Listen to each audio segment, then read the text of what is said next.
అసలు ఇక్కడ ఎంత తిన్నా బ్రేక్ఫాస్ట్ అనేది 100 రూపీస్కి అన్లిమిటెడ్. అసలు ఆ కాన్సెప్ట్ ఎలా వచ్చింది సార్? అంటే ఇక్కడ బాగా ఫ్లోటింగ్ ఎక్కువ ఉంటుంది కాబట్టి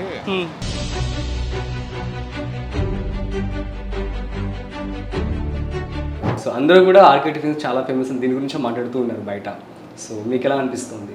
ఏదన్నా మనం ఒక పని చేసినప్పుడు మనం పట్టుదలతో దాని మీద ఇంట్రెస్ట్ కొలిది మనం కష్టపడితే సక్సెస్ అవుద్ది.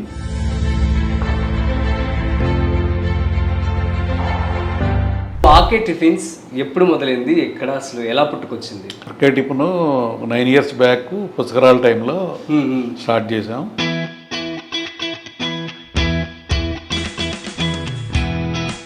ఇప్పుడు ఆర్కే టిఫిన్స్, సో ఈ యొక్క బిజినెస్ స్టార్ట్ చేయడానికి ఇన్వెస్ట్మెంట్ ఎంత ఖర్చు అయింది? దానికి ఏం అక్కర్లేదండి investment,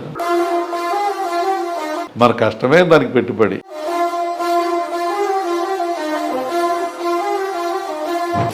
so most happiest day of your life అంటే ఏమని చెప్తారు? అంటే నేను ఎప్పుడు సంతోషంగానే ఉంటాను, ఎందుకంటే నేను కష్టంలో కూడా అందులో సుఖం ఎక్కడ ఉందని వెతుక్కుంటాను. 400-500 కోట్లు టర్నోవర్ చేస్తున్నాం. అలాగే hi friends, welcome to freedom of business Telugu YouTube channel. నేను మీ రాజీవ్ పసుపులెట్టి. సో గైస్, చూస్తున్నారు కదా మనం ఎక్కడికి వచ్చేసాం? కోనసీమ. సో కోనసీమ, రావులపాలెం, తూర్పుగోదావరి జిల్లాలు ఇవన్నిటి కూడాను ప్రకృతికి, నేచర్కి చాలా మంచి పేరు అనమాట. ఇక్కడ సినిమాలు కూడా చేస్తూ ఉంటారు కదా. సో చూడండి, ఇక్కడ నేచర్ అయితే ప్రస్తుతం మనం చూసినట్లయితే హాట్ సమ్మర్లో సో మంచు ఉంది. సో ఇది కూడా ఒక దీని యొక్క ప్రత్యేకత అని చెప్పుకోవచ్చు. సో ముఖ్యంగా కోనసీమలో మనం చూసినట్లయితే నేచర్కే చాలా బాగుంటుంది, ప్రకృతి బాగుంటుంది అంటూ ఉండేవారు. కానీ ఇప్పుడు కొత్తగా ఆర్కే టిఫిన్స్ అని చెప్పి అది కూడా ఫేమస్ అని చెప్పి అంటున్నారు. సో గైస్, సో ఈరోజు బిజినెస్ ఐడియాలో భాగంగా మనము ఆర్కే టిఫిన్స్ దగ్గరికి వచ్చేసాము. సో ఆర్కే టిఫిన్స్ యొక్క సక్సెస్ స్టోరీ, అసలు వాళ్ళు బిజినెస్ సీక్రెట్స్ ఏంటో కూడా అడిగి తెలుసుకునే ప్రయత్నం అయితే చేద్దాం. So let's go inside. మొత్తానికైతే ఆర్కే టిఫిన్స్ దగ్గరికి వచ్చేసాము. సో ఇదే సో కోనసీమలో ఉన్నటువంటి RK tiffins, the famous RK tiffins. So లోపలికి వెళ్ళి సో వాళ్ళ బిజినెస్ ఐడియా గురించి తెలుసుకునే ప్రయత్నం చేద్దాం. Let's go. సో ఫ్రెండ్స్, మొత్తానికి మనము ఆర్కే టిఫిన్స్ లోపలికైతే వచ్చేసాము. సో ఇక్కడ ఆర్కే టిఫిన్స్ యజమాని జి వెంకటరెడ్డి. సో ఇతను విక్టరీకి symbol and famous for victory అంట. సో తన మాటల్లో అసలు ఆర్కే టిఫిన్స్ ఎలా పుట్టుకొచ్చింది, అసలు ఈ యొక్క ఫార్ములా ఏంటి, వాళ్ళ బిజినెస్ సక్సెస్ స్టోరీ ఏంటో అతని మాటల్లోనే అడిగి తెలుసుకునే ప్రయత్నం చేద్దాం.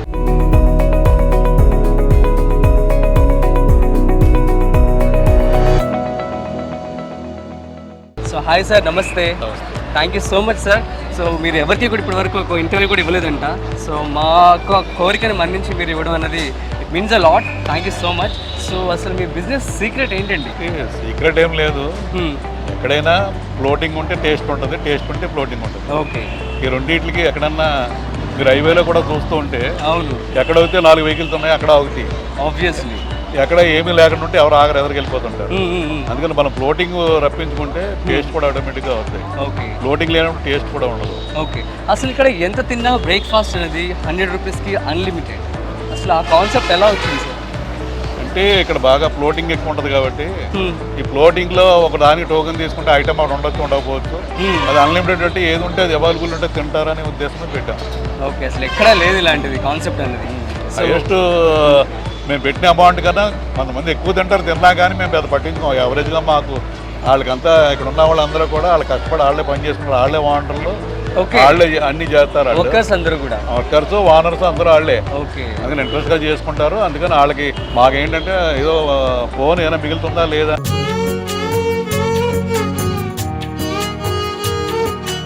సో మీ సక్సెస్ని ఎలా ఎంజాయ్ చేస్తున్నారు? అంటే డబ్బు కన్నా మన దగ్గరికి వచ్చి కస్టమర్స్ వాళ్ళ ఫేస్లో మనం ఎలా వాళ్ళని సాటిస్ఫై కావాలన్నది మనకు తెలుస్తుంది.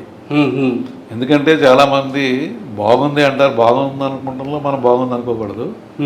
చాలా బాగుంది అంటేనే అది బాగున్నట్టు నా ఉద్దేశం. ఓకే, అంటే ఏది చేసినా మనం మెయిన్ టర్నోవర్ ఎక్కువ మనం లాభం ఆర్జించకుండా బిగినెస్ చేస్తే ఏదైనా సక్సెస్ అవుతుంది, అది నా నమ్మకం.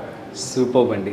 అసలు ముఖ్యంగా ఇప్పుడు మనం ప్రస్తుతం చూస్తున్నట్లయితే రావులపాలెం, సో ఈ తూర్పుగోదావరి జిల్లాలో రావులపాలెం చాలా ఫేమస్, ప్రకృతి అందాలకి అంటూ ఉంటారు. కానీ ఇప్పుడు కొత్తగా ఆర్కే టిఫిన్స్ కూడా యాడ్ అయింది. సో దాన్ని మీరు ఎలా తీసుకుంటూ ఉంటారు? అండ్ సో అందరూ కూడా ఆర్కే టిఫిన్స్ చాలా ఫేమస్ అని దీని గురించి మాట్లాడుతూ ఉన్నారు బయట. సో మీకు ఎలా అనిపిస్తుంది? ఏదన్నా మనం ఒక పని చేసినప్పుడు మనం పట్టుదలతో దాని మీద ఇంట్రెస్ట్ కొలిది మనం కష్టపడితే సక్సెస్ అవుద్ది. దానికి తగ్గట్టుగా భగవంతుడు మనకు అదృష్టం కూడా కలిసి రావాలి.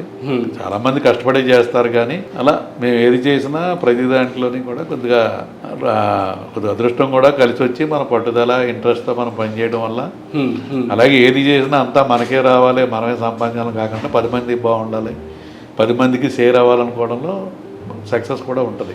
సూపర్ అండి. సో ఆర్కే టిఫిన్స్ ఎప్పుడు మొదలైంది, ఎక్కడ అసలు ఎలా పుట్టుకొచ్చింది? ఆర్కే టిఫిన్ 9 years బ్యాక్ పుష్కరాల టైంలో స్టార్ట్ చేసాం. ఇక్కడ అందరూ ఆర్టిస్టులు అందరూ కూడా తలికల భరణి గారు కానీ లేదా అలా ఎల్బి శ్రీరామ్ గారు అందరూ కూడా ఎక్కువ మాకు ఇక్కడ మాకున్న వాళ్ళతో పరిచయాలు, ఇక్కడ మేము చేసే కార్యక్రమాల్లో ఎక్కువ ఇన్వాల్వ్ అవ్వడం. వచ్చినడల్లా ఎల్బి శ్రీరామ్ గారు వస్తే మరి కోనసీమ వాసి నేదునూరు అయింది. ఆయన వచ్చినడల్లా ఈ పొట్టిక్కలు అన్నది కొద్దిగా ఫేమస్ కోనసీమ. రెడ్డి గారు పొట్టిక్కలు పెట్టేందుకు ఎవరన్నా కురవడి చేత నేను కొద్దిగా డబ్బులు కావాలంటే నేను పెట్టుబడి పెడతానని ఆయన అనేవారు. ఎందులో మనమే పెడదామని చెప్పని మేము మా ఓడి చేత పెట్టించాం. అలాగే ఏంటంటే దీంతో పాటు చుట్టుపక్కల ఏది ఫేమస్ చూసి అన్నీ ఒక చోట తీసుకొచ్చాం. దానివల్ల ఏంటంటే అన్ని ఇక్కడ దొరుకుతాయి కాబట్టి అన్ని చోట సక్సెస్ అన్నీ కూడా ఒకే చోట దొరుకుతున్నాయి కాబట్టి ఎక్కువ క్లిక్ అవ్వడానికి అవకాశం ఉంది. అలాగే ఏంటంటే మనం దాని మీదే మనకు అది బిజినెస్ కాదు కాబట్టి దానికి వస్తుందా లేదా అన్నది చూడకుండా మనం పెట్టడంలో జనం ఫ్లోటింగ్ అంటే పెరిగిన తర్వాత మా వాళ్ళకి దాని మీద కొంత ఇన్కమ్ కూడా వస్తుంది. సూపర్ అండి. నేను ఈ మాట విన్నప్పుడు చాలా సంతోషపడ్డాను. అంటే ఈ యొక్క బిజినెస్ని ప్రజలకు ఉపయోగపడాలి అన్నట్లుగా మీరు ఆర్కే టిఫిన్స్ స్టార్ట్ చేయడం జరిగింది. సో దీనికంటే మదర్ కంపెనీస్ మీకు విక్టరీకి సంబంధించి విక్టరీ పేరుతో సూపర్ మార్కెట్స్ ఉంది. చిన్నప్పుడు ఎన్నో కష్టపడి ఎన్నో రకాల చిన్న చిన్నవి అన్నీ కూడా చేసాము, అన్ని రకాలుగా కూడా. ఓకే. తర్వాత ఏంటంటే మేము డెవలప్ అవ్వడానికి అలాగే కొద్దిగా 10 మందిలో తెలియడానికి మేము ఫస్ట్ మాది ట్రాన్స్పోర్ట్. ఓకే. ఆ ట్రాన్స్పోర్ట్ అంటే ఈ 2 జిల్లాల్లో ఉభయ గోదావరి జిల్లాల్లో ఉన్న కొబ్బరికాయ అంతా కూడా మేమే బయటికి పంపిస్తాం. మా ట్రాన్స్పోర్ట్ ద్వారా వెళ్తే మేము డైలీ 100 లారీల దాకా మేము లోడ్ చేసేవాళ్ళం ఎప్పుడుని. ఓకే. దాంతోపాటు ఆ కొబ్బరికాయ కూడా ఎందుకంటే దానికి ఇన్సూరెన్స్ కూడా సేఫ్ ట్రాన్స్పోర్ట్ సర్వీస్ అని ఎప్పుడో మేము 90లో స్టార్ట్ చేసాం. ఓకే. ప్రైవేట్ ఇన్సూరెన్స్ లేని టైంలో ఓన్లీ అది ఒక పార్టీకి మాకు అండర్టేకింగ్తో సేఫ్ ట్రాన్స్పోర్ట్ సర్వీస్ అని అగ్రిమెంట్ చేసుకుని మేము వాళ్ళైనా సరికి ఏ డ్యామేజ్ అయినా ఏదైనా కానీ మేమే దానికి పేమెంట్ పే చేస్తాం, అంటే క్లెయిమ్ అలా ఇచ్చేవాళ్ళం అప్పట్లో. అలాగా ఈ బిజినెస్ ట్రాన్స్పోర్టు ఈ ఇన్సూరెన్స్తో మేము కొద్దిగా డెవలప్ అయ్యడం జరిగింది.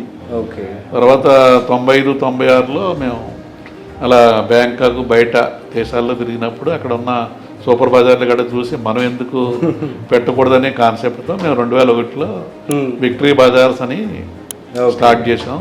ఈరోజు 50 అవుట్లెట్స్ ఉన్నాయి. అది ప్రైవేట్ లిమిటెడ్గా మారింది, విక్టరీ బజార్ ప్రైవేట్ లిమిటెడ్గా. ఇప్పుడు మేము 400-500 కోట్లు టర్నోవర్ చేస్తున్నాం.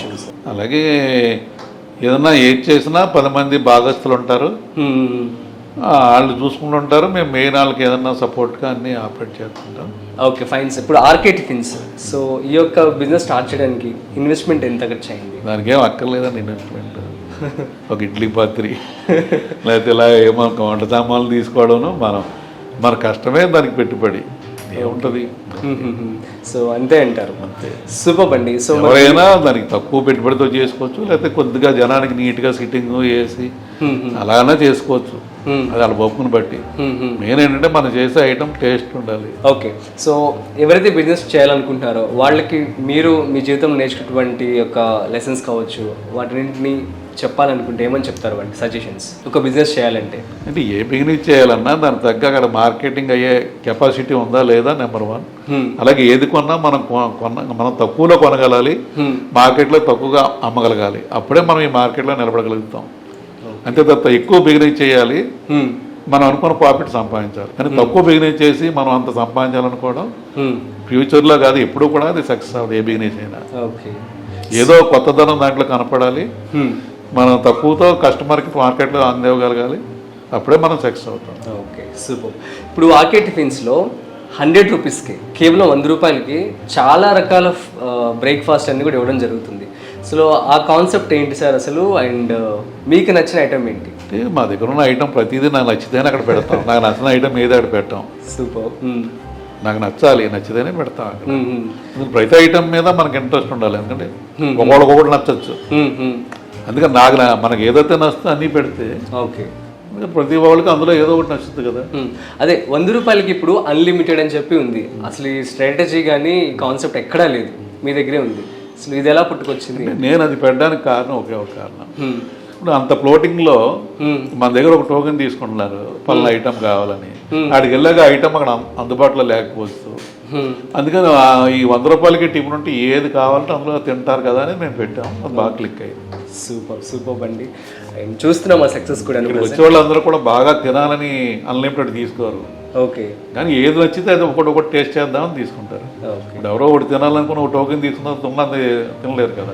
అది అన్నీ ఇక్కడ మనకు కావాల్సిన అన్నీ కూడా మనసుకి ఇష్టపడే ఐటమ్ ఉంటాయి కాబట్టి అన్నీ కూడా ఏది కావాలంటే కొద్దిగా టచ్ చేస్తారని ఉద్దేశం అన్లిమిటెడ్ పెట్టారు. So most happiest day of your life అంటే ఏమని చెప్తారు? చాలా సంతోషపడిన రోజు అంటే నేను ఎప్పుడు సంతోషంగానే ఉంటాను. ఎందుకంటే నేను అంటే కష్టంలో కూడా అందులో సుఖం ఎక్కడ ఉందని వెతుక్కుంటాను. అంటే మనిషి అన్న తర్వాత కష్టాలు ఉంటుంటాయి, సుఖాలు ఉంటుంటాయి. సుఖం ఉన్నప్పుడు సుఖంగానే ఉంటాం, మరీ ఎక్కువగా దాన్ని చూసి పొంగిపోను, సమానంగానే తీసుకుంటాను. ఒకవేళ కష్టం ఉన్నా కానీ ఆ కష్టంలో సుఖం ఎక్కడ ఉందో దాన్ని ఎదుర్కొంటాను. సో అలా ఎప్పుడైనా ఒక రోజు కష్టంగా అనిపించిన రోజు ఏమైనా ఉందా మీ జీవితం?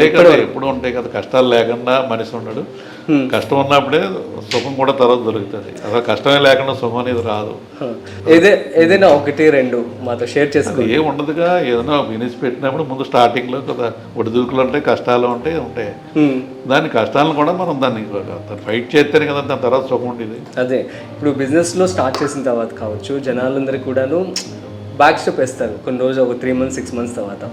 సో అట్లాంటివన్నీ దాటుకొని ఎలా మీరు ముందుకు వెళ్ళారు? సో అంటే ఆ జీల్ కావచ్చు, ఆ తపన కావచ్చు, కష్టపడాలని, సో అది ఎట్లా ఏం జరిగింది? మనం ఒక ప్రయాణం చేసినప్పుడు రాళ్ళు ఉంటాయి, రొప్పలు ఉంటాయి. అది దాటాక ఇంకా ఎదురు మంచి రోడ్డు వస్తుంది అన్నప్పుడు మనం ఎలా ప్రయాణం చేస్తామో, ఏ వ్యాపారం ఉన్నా కూడా అలాగే ఉంటుంది. మనం ఇవన్నీ అధిగమించి ఎదురు మంచి మన భవిష్యత్తు ఉంది లేదా మంచి ఇది ఉన్నప్పుడు మనం ఆటోమేటిక్గా ఇవన్నీ దాటుకుంటూ వెళ్తాం. ముందే మనకు కనపడదు, కానీ ఇప్పుడున్న ఈ రాళ్ళు రప్పులు మనకు కనపడవు. ఇది దాడుతున్నా మనం దాడితే మనకి మంచి మార్గం కనపడదని ఉద్దేశం మీద మనం ప్రయాణం చేస్తాం ఈ వ్యాపారం. తర్వాత ఎదరికి వెళ్ళి కొలిది ఒకవేళ రాళ్ళు రప్పలే అంటే ఇంక ఇంతకన్నా మనకు లేదు అనుకుంటాం, అంతే తప్ప ఎవరు వ్యాపారం చేసినా భవిష్యత్తు బాగుంటుందని ఉద్దేశం మీద చేస్తారు. ఒక స్టెప్ వెళ్తారు. ఎవరైనా స్టార్టింగ్ అలాగే ఉంటుంది. సో నెక్స్ట్ మీ ఫ్యూచర్ ప్లాన్స్ ఏంటి సార్? ఏముంది, ఇక 60 above అలా ఉన్న వాటిని చూసుకోవడం, అలాగే ఎవరికన్నా 10 మందికి సలహా ఇచ్చి 10 మంది ఇప్పుడు మనం సక్సెస్ కాదు 10 మంది సక్సెస్ మనం చూడాలని మనం కోరుకునే ఆలోచనలు. అండ్ మీ గురించి చాలా మంది కూడా చెప్తున్నారు బయట, చాలా సంఘ సంస్కరణకు సంబంధించి ఓల్డ్ ఏజ్ హోమ్ కూడా స్టార్ట్ చేశారంట, దాన్ని నడిపిస్తారు. ఓల్డ్ ఏజ్ ఇప్పుడు మేము 2004లో స్టార్ట్ చేసాము. 2006లో రాజశేఖర రెడ్డి గారు సీఎంగా ఆయన ఓపెన్ చేశారు. అప్పుడు బాలయ్య గారు శంకుస్థాపన చేశారు దానికి. మాది ఒక ట్రస్ట్. మా ట్రస్ట్లో ఉన్న వాళ్ళందరూ కూడా అందరూ మంచోళ్ళు. మేము ఏదో చేయాలి, ఈ గ్రామంలో నుంచి అందరూ కూడా ఈ చుట్టుపక్కల ప్రాంతం వాళ్ళందరూ కూడా మంచోళ్ళు. చేతనవుతే మనం చేసే కార్యక్రమాలు సపోర్ట్ చేస్తారు, ఇష్టం లేకపోతే దూరంగా ఉంటారు తప్ప దీన్ని ఎలా పాడు చేయాలి, ఎలా బురదజాలనే మనస్తత్వం ఈ ప్రాంతంలో ఉండదు. వ్యాపారస్తులు కూడా ఎక్కువ మంది, ఇక్కడ 400 మంది కాంట్రాక్టర్లు ఉంటారు, రోడ్డు కాంట్రాక్టర్లు ఈ ఓబులంక రావులపాలెంలో. వీళ్ళందరూ కూడా ఇచ్చాపురం నుంచి తడ దాకా కూడా ఎక్కడ చూసినా మా వాళ్ళే ఉంటారు. వీళ్ళే ఎక్కువ చేస్తుంటారు. అంటే మరీ పెద్దవి కాదు, మామూలుగా మీడియం కాంట్రాక్టర్స్ అందరూ కూడా ఇక్కడ ఈ విలేజ్. అలాగే అందులో కూడా వ్యాపారస్తులు ఎక్కువ. ఎవరన్నా చేసేవాళ్ళకి వాళ్ళు చేసిన వాళ్ళు బాగానే చేస్తున్నారు అనుకుంటారు తప్ప వాళ్ళని ఎలా అడ్డుకట్టేయాలని అనుకోరు. సూపర్ అండి. అండ్ ఇంకొకటి, ఒక్క నెలకు వచ్చేసి మీ కింద పనిచేసే వాళ్ళందరూ ఆల్మోస్ట్ 4,000 వరకు బెనిఫిట్ పొందుతూ ఉంటారంట కదా, మీ మీద ఆధారపడి ఉన్నారంట. సో ఇట్స్ గ్రేట్ అండి. ఎలా మేనేజ్ చేస్తున్నారు ఇంత చూడడానికి? చాలా కామ్గా ఎవరిది వాళ్ళే చేసుకుంటారు, వాళ్ళ పని వాళ్ళు చేసుకుంటారు, వాళ్ళు చేసుకెళ్ళాక మనం చేస్తాం అంతే. దట్స్ సూపర్ అండి. అండ్ ఫైనల్లీ బిజినెస్ స్టార్ట్ చేయాలనుకునే వారికి, అప్కమింగ్ జనరేషన్స్కి, నెక్స్ట్గా రాబోయే వాళ్ళకి మీరు ఏం చెప్తారు? అంటే ఏదైనా ఏ వ్యాపారం అయినా మనం కష్టపడి దాని మీద ఇంట్రెస్ట్తో చేస్తే వ్యాపారం అన్నా బాగానే ఉంటుంది. ఒకవేళ మనం బాగోకపోయినా దాన్ని, ఎందుకంటే మనం చేసే వ్యాపారం మనం దాంట్లో ఏదైనా సక్సెస్గా కాకపోయినా మనం దాంట్లో మునిగిపోయేలాగా మనం ఆ వ్యాపారం చేయకుండా ఉంటే మనకి అది పెద్దగా, ముందు మనం ఏదైతే వ్యాపారం స్టార్ట్ చేస్తున్నామో అది మనకి బరువుగా ఉండేది కాకుండా మనం చేస్తే సక్సెస్ని బట్టి మనం ఎదరికి వెళ్ళచ్చు. అంటే ప్లానింగ్ లేకుండా వ్యాపారం చేస్తే, అలాగే లెక్కలు లేకుండా మనం వ్యాపారం చేసినా మనం ఎవరైనా దెబ్బతింటారు. మనకు వచ్చేది, మనకు పోయేది, మనకు ఎంత ఖర్చు అవుతుందో బ్యాలెన్స్ మనకు మిగులుతున్నా లేదనే దాని మీద వెళ్తే వ్యాపారం ఏదన్నా బాగానే ఉంటుంది. ఓకే, సూపర్ అండి. Thank you so much sir. So చాలా మంచి ఇన్ఫర్మేషన్ అయితే మీరు మాకు ఇవ్వడం జరిగింది. సో ఇలాగే మీ బిజినెస్ ఇంకా బాగా అభివృద్ధి చెందుతూ అండ్ మీరు మీ యొక్క సేవ అలాగే కొనసాగుతూ ఎంతోమందికి ఉపయోగపడాలని చెప్పి మనస్ఫూర్తిగా కోరుకుంటున్నాము. మీన్స్ అ లాట్ అండి. యా, సో గైస్, ఇది ఇవాల్టి special interview with G Venkatareddy గారు. మరొక స్పెషల్ ఇంటర్వ్యూతో మళ్ళీ కలుద్దాం. సో చూస్తూనే ఉండండి freedom of business Telugu YouTube channel. అదేవిధంగా ఫ్రీడమ్ యాప్ని డౌన్లోడ్ చేసుకోండి. So this is Rajiv signing of.